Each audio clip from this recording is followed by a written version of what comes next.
Hello, everyone. Welcome to the main Entree, a podcast brought to you by Desnudo magazine. I'm your photographer, your editor-in-chief, and your host, DeAndre.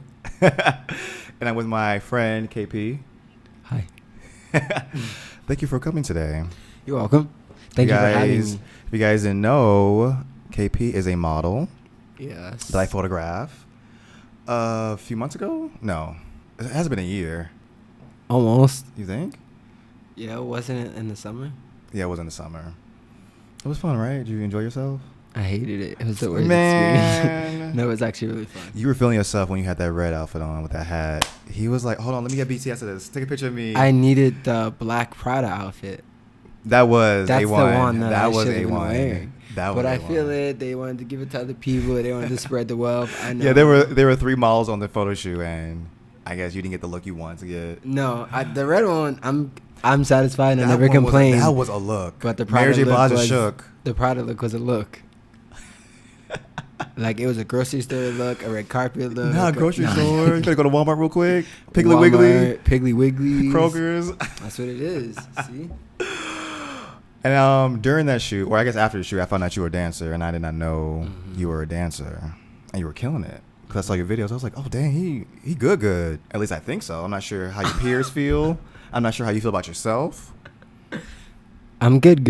You good? That's how I feel about myself, and that's how my peers feel, I think. So I have some questions for you, and I hope you can answer them honestly.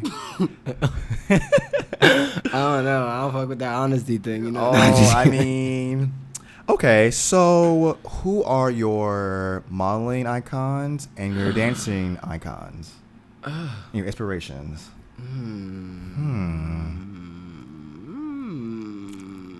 Is it Michael Jackson? I'm just kidding. Of course. Okay. Michael Jackson is one, but I feel like Michael Jackson is more of a career type of inspiration rather than like just the dancing. Just dance, because I feel like he Okay. was way more than dance. I feel like boxing him Right. as just a dancer is kind of insulting to his whole package. whole package. Yeah. But not like you're insulting him, but Mhm. like just to say like, oh, as for dance, it would be Michael Jackson. That's a little like. Right. But I don't know. It's a really hard question. But I feel like if anyone knows who Debbie Allen is, Mhm. Debbie Allen is kind of the opposite of what I do. I very much dance commercial, and she's very much not commercial. But just her career and her path and all the barriers she broke down and all of that really inspired me as a young one to be a dancer. And then for modeling, it's like so cliche, but honestly, I didn't really want to be a model when I was How'd you get younger. into it? How did that because work out? How'd that I was an happen? athlete at first, and then I moved to New York City, and then I was shopping in Zara after dance class, and my first agent ever, just came up to me and grabbed my face and was like, Not grab your face. grabbed it and turned it to him, and I was like, bro, are you kidding? And my friends were there, like, we were fully prepared to fight him. Oh, on site. And on site, we were fully prepared. And he gave me a business card, and I like ripped it up. Then he gave me another one, and I like looked them up on Google. Mm-hmm. And I was like, oh, their website's pretty cool. Then I looked them up on Instagram, and they had like a bunch Okay. of followers. And I was like, oh, maybe they are real. So then I went to the meeting that he suggested that I attend on Wednesday. The meeting was an open call, Right. but it was a meeting that I had. Right. But then they actually liked me, and I got signed. And Was it Jeff? no, Oh. Jeffrey is cute. I was with Red at first. No, you weren't. Yeah. Oh. Under George. Why would you? Oh, okay. Well, All not right. why. Well, why is because I wasn't, my dreams and goals Right. weren't to be a model. You ain't know better. It's okay. And he just scooped me off the ground. I guess he did. Right out the store in Zara. If it literally wasn't for him, maybe I would be a model now, but it might look a little differently It just might be. because my intentions weren't set on modeling ever. Do you know a model named Malik Kai? Probably by face. I'm sure I know Maybe. him. He used to be with Red. That's why I was curious. But like, what do you mean athlete? You're a basketball player, a runner. A runner. Runner. Okay. Yeah. I knew it was one of the two. Runner, football, basketball, I kind of did everything. My mom kind of just threw me into everything, but in high school, it was really football and running. Okay. And did you want to pursue that? Or you Yeah, just... I thought I was going to college. I thought I was Oh. for running. I thought I was going to be like an athlete. I was fully prepared. My dream was to be an Olympian. One of the 1,000 dreams you have as a kid was to be an Olympian. I really thought I was fully prepared, and then started dancing. I was like, This is lit. Okay. So, what has been one of your favorite things you've been a part of since you started your career as a dancer and as a model?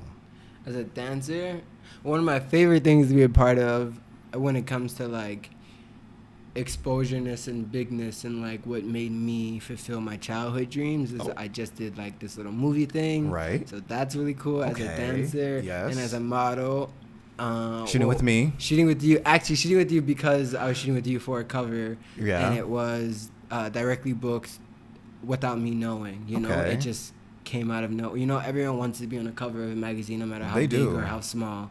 Everyone wants to be. And then you guys were just like, yeah, we want to use him. And my agents were like, yeah, you can. And I was like, I thank you for being on the cover. I appreciate it. You're welcome. It was so much fun. It was a fun day. Yeah, you know, I felt like it was going to be, I guess, a situation moving all the clothes to that location we were at and everything. But it was fine. It was nice and breezy, and it was cool. And I really liked the looks, and you guys killed it. And, you know. I think it was like quick and easy. It was. I like to be quick and easy.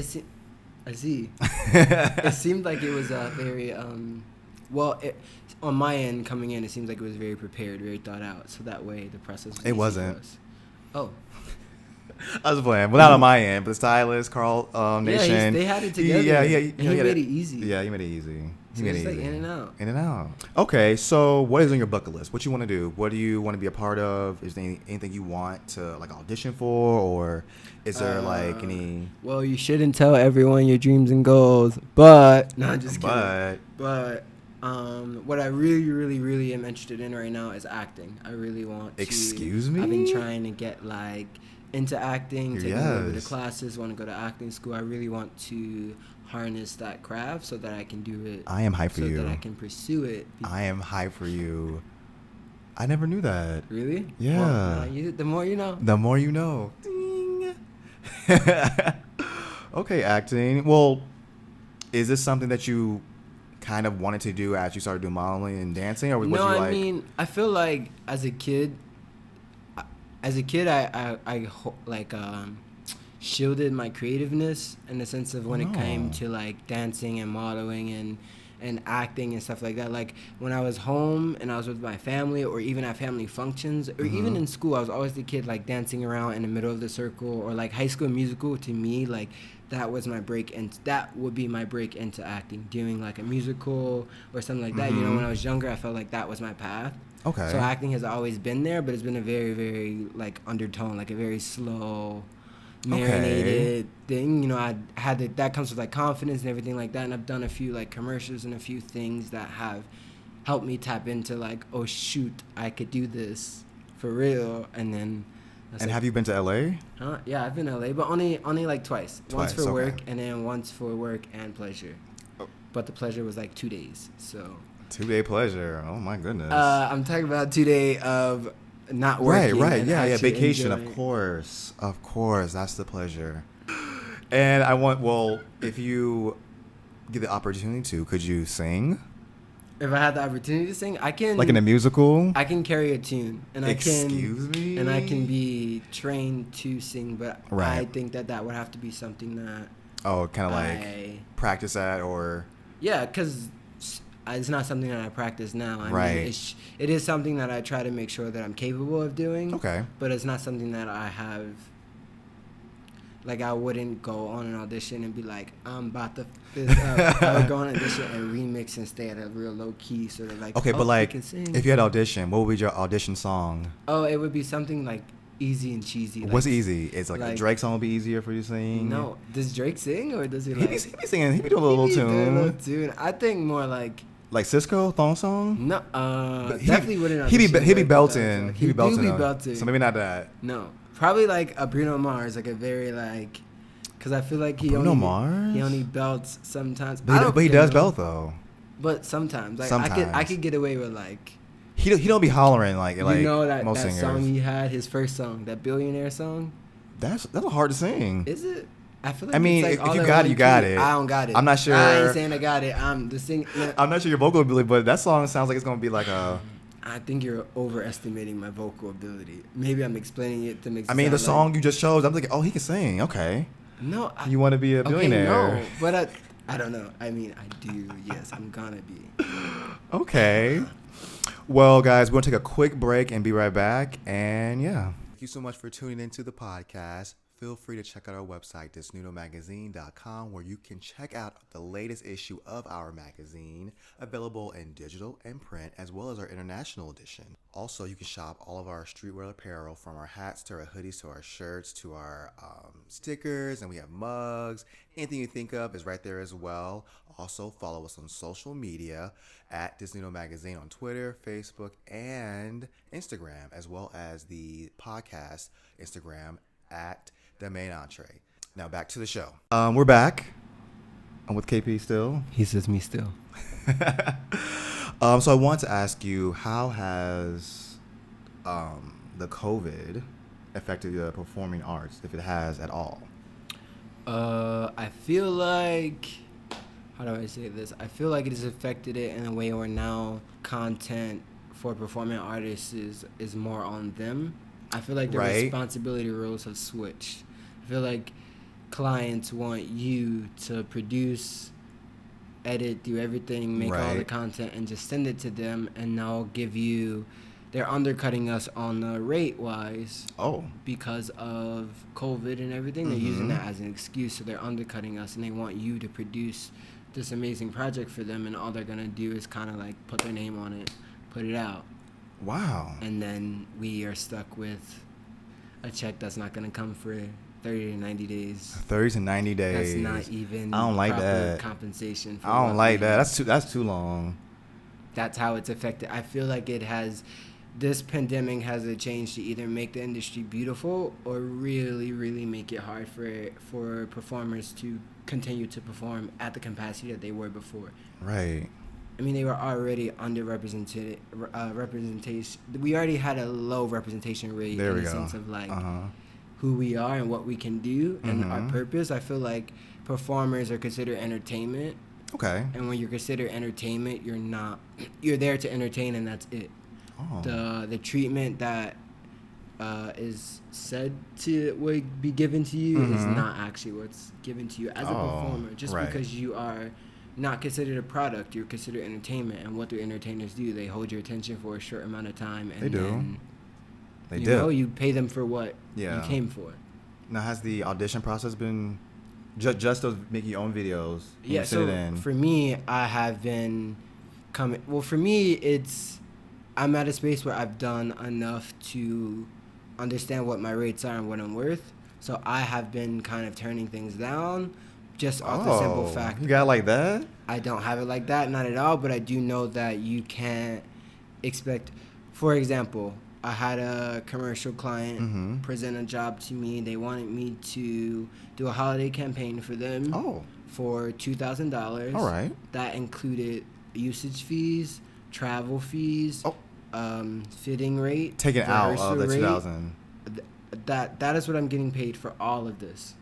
So I'm not getting. It's not like I'm getting a fitting rate like I'm supposed to be. I'm getting a rehearsal rate. I'm getting a shoot day rate. So you could get more for each of those certain things. As you're supposed to. And they're paying for one lump sum for the whole guy. As a performer in general, your base rate is somewhere between $75, somewhere in between $60 to $75 an hour as your base rate anyway. Okay. For anything, and these were 12-hour work days.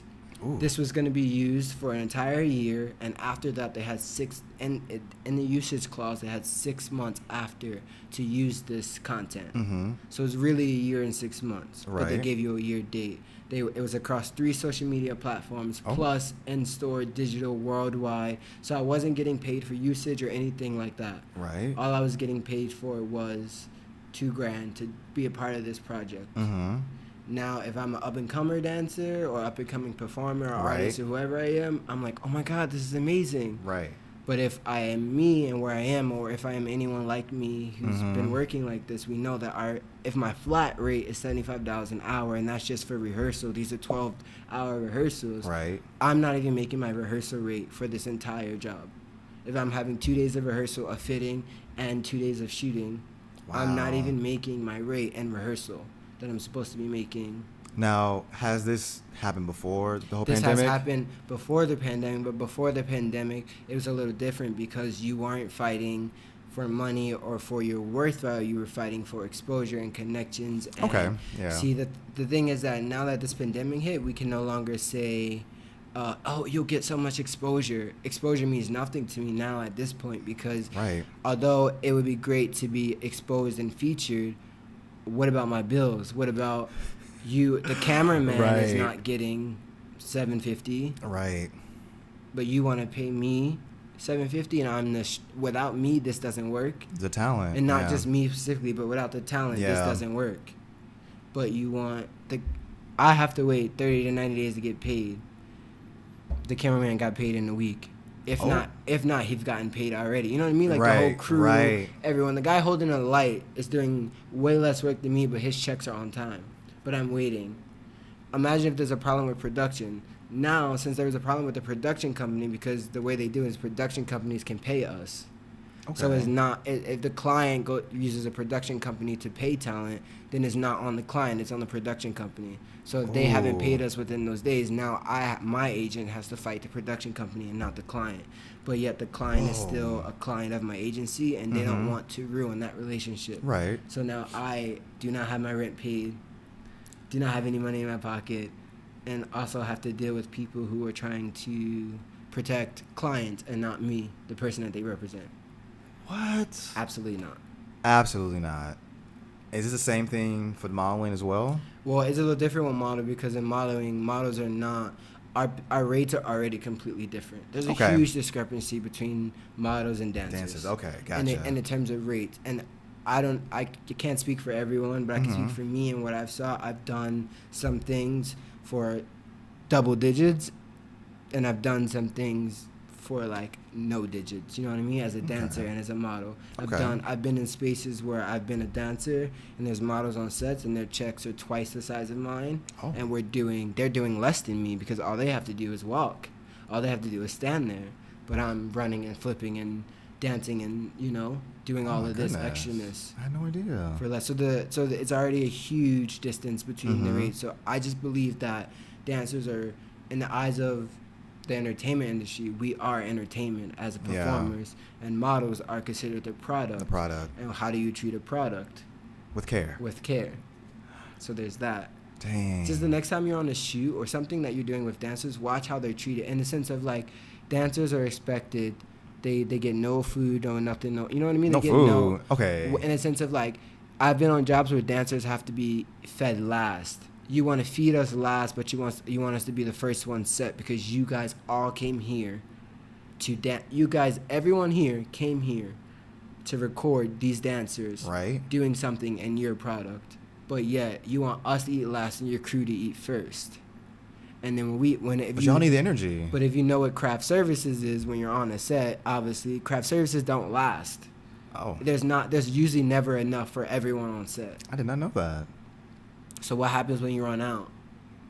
Now the dancers are rationing food instead of just being, the least you could do is feed me. But that's how low it goes. Dancers are in a room in a corner somewhere, and models, they each have their own individual chairs. And I've experienced both sides. So now it's my responsibility to not put myself in that situation any longer. Wow. You seem like you have a grasp on all this knowledge, though. To know your worth, how it works. Yeah. How long have you been doing this? Like, has it been like? I started modeling, and I honestly, for professionally, for since 2017. Oh. 2017, 2013. I think. I moved to New York City, somewhere between 2013 and 2014. Like, you're not from New York? No, I'm from New Jersey. So I used to live in New York. Oh, okay. Oh my gosh. I used to assume, you from Jersey? I lived in Newark for a year. Okay. I'm like, all right, cool. I ain't never been there, but cool. Cool, yeah. Dang. But yeah, so like, I don't know. Honestly, I don't even remember the day I got signed. I don't even, but I do know that it happened within 2 weeks of each other. Like, I went to a dance audition. Wait, how old were you then? I was probably like 22, 21 when I got 20. That doesn't make sense. I was probably like 22, 23. I thought you were 23 right now. No, I'm 24. I don't know. I don't do math. If you got signed in 2013, it's 2020. Hold on. Let me not lie to you. Guys, I'm getting a calculator. He's getting a calculator. Okay, I graduated 2013. What year were you born? 1995. Let's just say like 4 years. Okay, 4 years. Let's just say 4 or 5 years I've been doing it like allegedly with an agent. Okay. With an agency. Got it. And because anything before that I don't really, it's modeling, it is, but I feel that is like working on my craft. Right. And now I've been in the right spaces with the right representation to like actually, factually. Because I don't know if there's a difference, but for me there is. Oh, okay, that's awesome. Okay, well, this was. Can you hear me? This was great. Thank you for coming on to the podcast. Where can everyone find you at on social media? My social media is at KARAJ Instagram, everything else. I don't really use anything else, so. Oh, just Instagram? Just Instagram. Well, if you're watching this on YouTube, it'll be linked below for your convenience. So check him out, follow him, hit him up. Hit me up. I mean, don't hit me up like that, but hit me up. Not like that. Don't do crazy with it. Don't get crazy. bold. Don't get bold. And if you're watching this on YouTube, you can check the podcast out on Apple Podcasts and Spotify. And yeah, I will see you guys in the next episode.